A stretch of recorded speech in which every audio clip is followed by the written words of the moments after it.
Hey friends, today I thought I would share with you this little project that I worked on. I got this Strat for cheap, but it was pretty banged up. As you can see, a huge chip of paint out of the neck there. So I decided, let's go ahead and strip this thing. And I've tried this before with like citrus strip, and it's pretty messy. So I decided I'm going to use a heat gun this time, and this is sped up 20 times faster. It took about an hour with a heat gun to peel this off.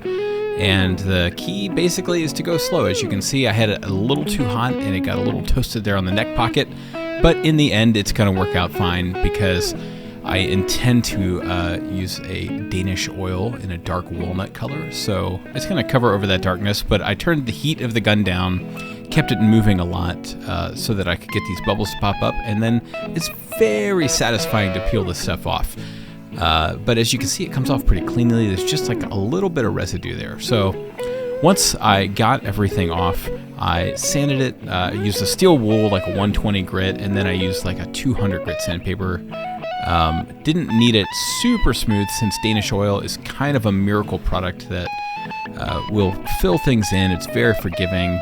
And so, yeah, you'll see that in just a second, but I wanted to give you an idea of how slow this process is while also still being really fast, really effective against a poly finish.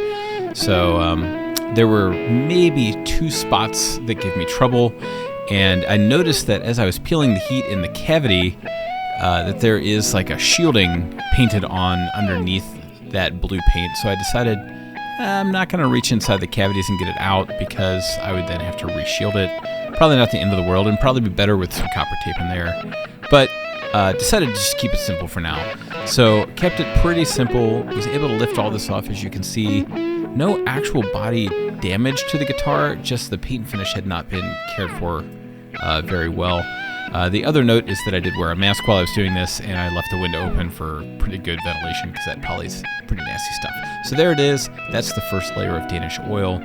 I ended up doing 4 layers of Danish Oil, sanding between each one. That's layer 3 right there. As you can see, it's starting to get a darker color. It looks pretty nice.